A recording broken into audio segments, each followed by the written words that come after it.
Chapter 5. And they came over unto the other side of the sea, into the country of the Gadarenes. And when he was come out of the ship, immediately there met him out of the tombs a man with an unclean spirit, who had his dwelling among the tombs. And no man could bind him, no, not with chains, because that he had been often bound with fetters and chains, and the chains had been plucked asunder by him, and the fetters broken in pieces. Neither could any man tame him. And always, night and day, he was in the mountains and in the tombs, crying and cutting himself with stones. But when he saw Jesus afar off, he ran and worshipped him, and cried with a loud voice, and said, What have I to do with thee, Jesus, thou Son of the Most High God? I adjure thee by God that thou torment me not.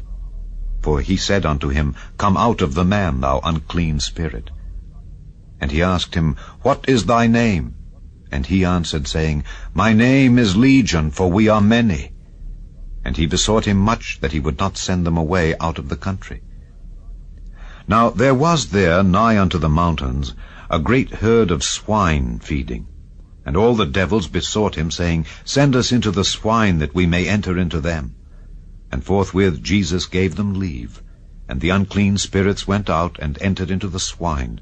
And the herd ran violently down a steep place into the sea, they were about 2,000, and were choked in the sea. And they that fed the swine fled, and told it in the city and in the country. And they went out to see what it was that was done. And they come to Jesus, and see him that was possessed with the devil, and had the legion, sitting and clothed, and in his right mind. And they were afraid. And they that saw it told them how it befell to him that was possessed with the devil, and also concerning the swine. And they began to pray him to depart out of their coasts. And when he was come into the ship, he that had been possessed with the devil prayed him that he might be with him. Howbeit Jesus suffered him not, but saith unto him, Go home to thy friends, and tell them how great things the Lord hath done for thee, and hath had compassion on thee. And he departed, and began to publish in Decapolis how great things Jesus had done for him. And all men did marvel. And when Jesus was passed over again by ship unto the other side, much people gathered unto him, and he was nigh unto the sea. And behold, there cometh one of the rulers of the synagogue, Jairus by name, and when he saw him, he fell at his feet, and besought him greatly, saying, My little daughter lieth at the point of death. I pray thee, come and lay thy hands on her, that she may be healed, and she shall live. And Jesus went with him, and much people followed him, and thronged him.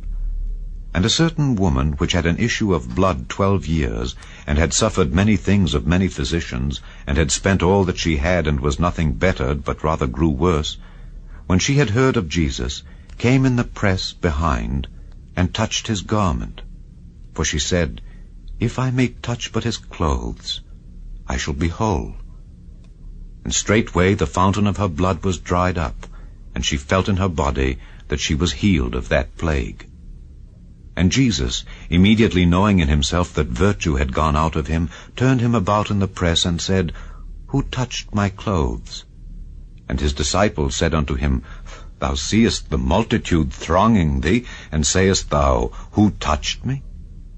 And he looked round about to see her that had done this thing. But the woman, fearing and trembling, knowing what was done in her, came and fell down before him, and told him all the truth. And he said unto her, Daughter, thy faith hath made thee whole. Go in peace, and be whole of thy plague. While he yet spake, there came from the ruler of the synagogue's house certain which said, Thy daughter is dead. Why troublest thou the master any further? As soon as Jesus heard the word that was spoken, he saith unto the ruler of the synagogue, Be not afraid, only believe. And he suffered no man to follow him, save Peter and James and John the brother of James. And he cometh to the house of the ruler of the synagogue, and seeth the tumult, and them that wept and wailed greatly. And when he was come in, he saith unto them, Why make ye this ado and weep? The damsel is not dead, but sleepeth. And they laughed him to scorn. But when he had put them all out, he taketh the father and the mother of the damsel, and them that were with him, and entereth in where the damsel was lying. And he took the damsel by the hand, and said unto her, Talitha cumai, which is, being interpreted, Damsel, I say unto thee, arise.